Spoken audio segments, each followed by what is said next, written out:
Hello Scorpio, welcome to your reading for May. This is for Scorpio, Sun, Moon, Rising and Venus.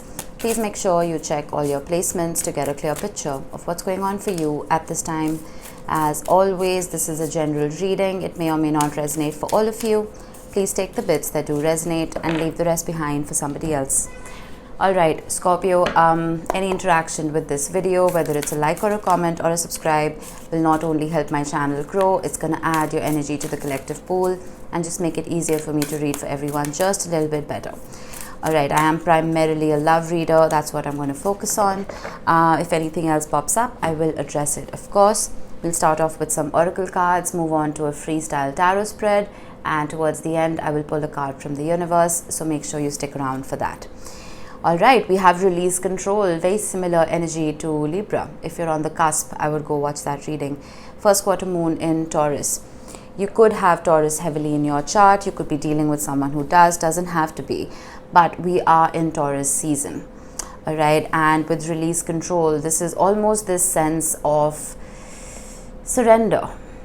We are in eclipse season and Mercury retrograde season together. And Pluto is ready to go retrograde very, very soon.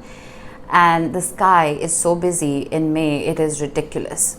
The only thing we can do now is release control. It is not an opportune time to manifest, but it is a good time to become the embodiment of what it is that you desire, right? You want love in your life, become the embodiment of love. You want money, abundance, become the embodiment of abundance and release control. Then we have Owl Spirit, you see clearly now. That's great because Mercury eventually is going to go out of retrograde on the 14th or the 15th of May. That is when, if you feel now that your mind is muddled and you're not being able to communicate or think clearly, that's going to shift. So middle of the month onwards, things are going to start moving. Let's see. Now, what else do I need to mention? Yes. Pluto retrograde, your ruler going retrograde is a big deal, and it has made a generational transit into Aquarius after 20 years. So you guys are going to feel that. And we have a full moon lunar eclipse in your sign on the 5th. This is catharsis at its finest. This is the tower moment of all tower moments. I'm not going to scare you because there's nothing to be scared of. An eclipse is only going to remove what is troubling you anyway.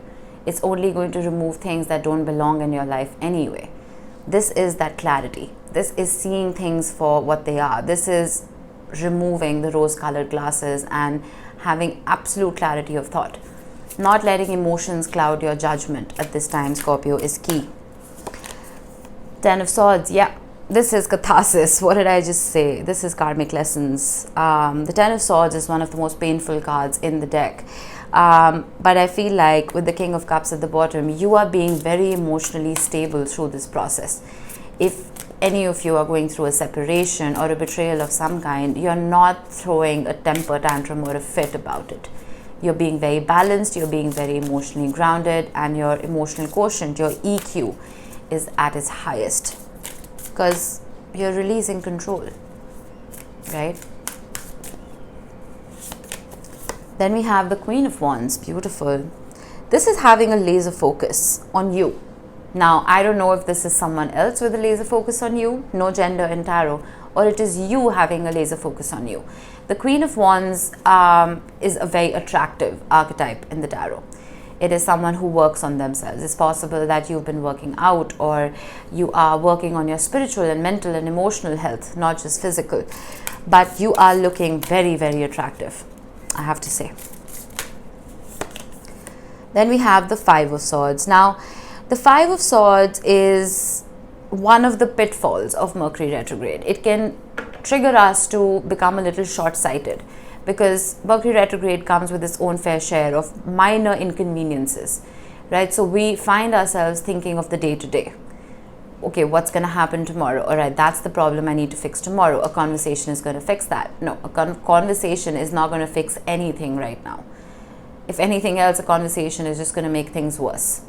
So keep your cool, surrender, right? Mars is in Cancer. It can lead to a little bit of passive aggressiveness, which is why the King of Cups was showing up.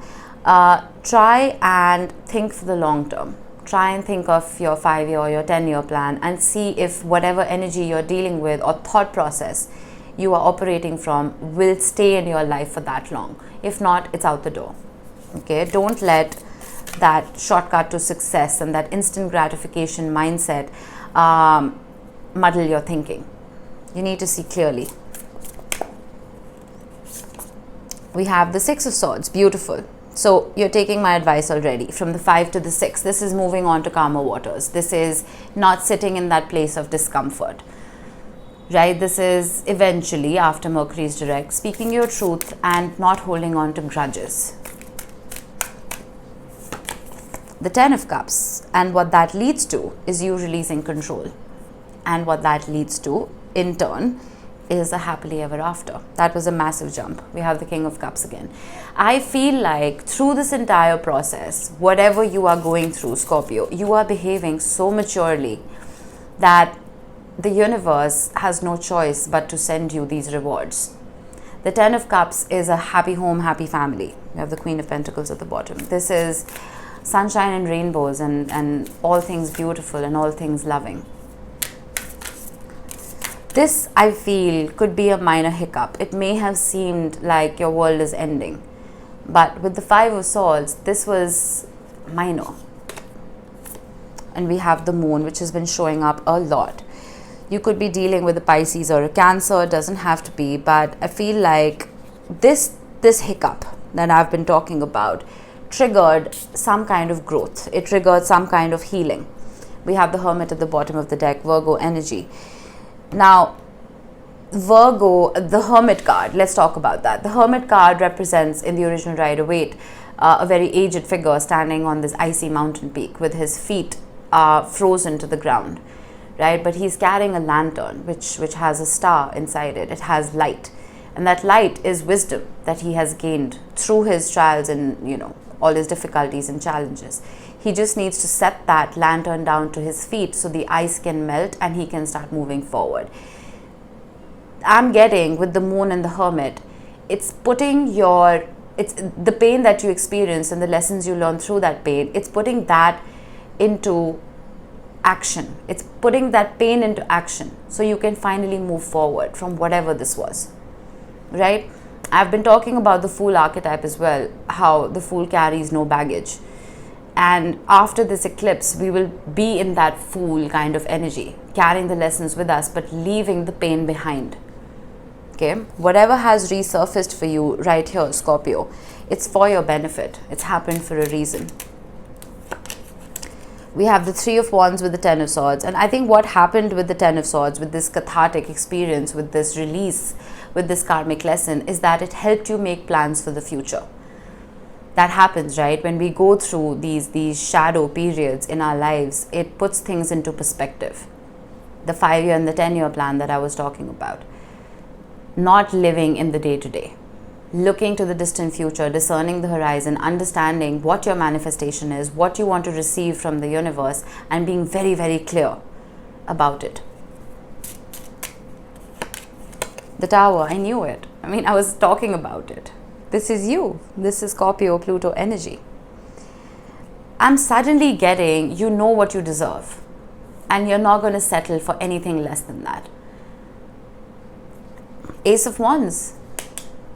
I'm also getting, for some of you, that this could be a very passionate offer. Whether new or old, I don't know. And it could come out of nowhere. The Queen of Cups. And it's not just passion. There's a lot of love attached to it as well. Interesting. Let me get one more. I don't want that one. I do have the 8 of Swords popping up. So I feel like you or the person you're dealing with, whoever this is, may be stuck in their heads just a little bit. The Queen of Cups again. I'm getting something really narcissistic in my head. It's possible you're dealing with someone who realizes that you are moving on, and there's a sudden trigger that if I can't have Scorpio, no one can. I channel sometimes, and this is not me speaking, trust me. This is a random thought that popped into my head. So, it's possible that you have been looking good, feeling good, because you've released something, right? Or someone. And watching you walk away is not an option. Why is the 5 of Swords here, the 7 of Swords? But if you've been dealing with someone who's been sneaky, who's been deceptive, who's been kind of a liar, I don't think that's changed, to be very honest.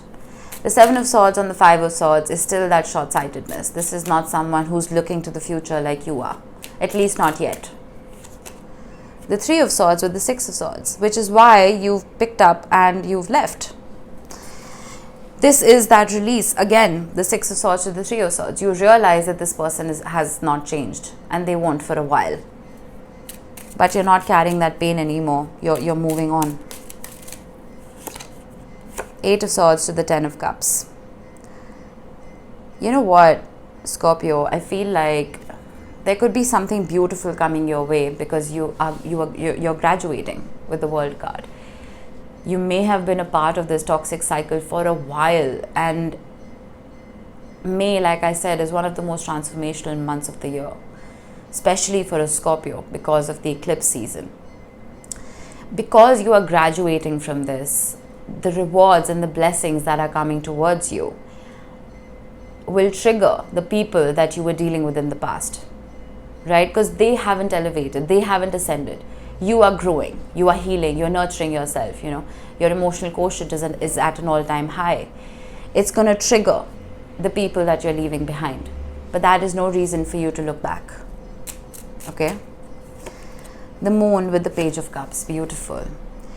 If any apologies are due to you, I would expect them to come in. Any apologies about short-sightedness and stubbornness, I would expect them to come in.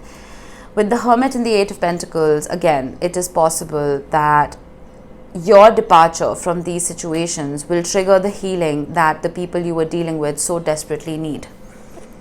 Earlier, you could be making excuses for bad behavior that, you know, I'm never going to leave. Scorpio is always going to be there, no matter how badly this person behaves. Not anymore. You've picked up and you're out the door. And that is triggering these people into understanding that the way they are operating and kind of showing up in relationships is very unhealthy.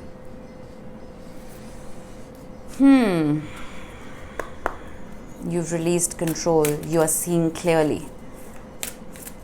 You know what you deserve. You're not accepting every random offer that's coming knocking at your door. You're separating the wheat from the chaff. Message from the universe. We have the moment I embrace my peace within and surrender the outcome, release control, is the moment that the universe can truly get to work. Embracing your peace with the Six of Swords, surrendering. It's almost like the universe is captaining your ship, okay, or the universe is driving your car. Let's just put it like that. You're not backseat driving anymore. You're letting the universe take the wheel and do what it needs to do.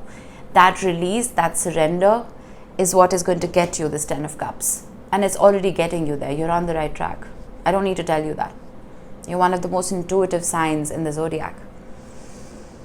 Beautiful, very mature and very refreshing reading. I love it. All right, that was it, Scorpio. I hope this helped. I will see you in the next one. Bye-bye.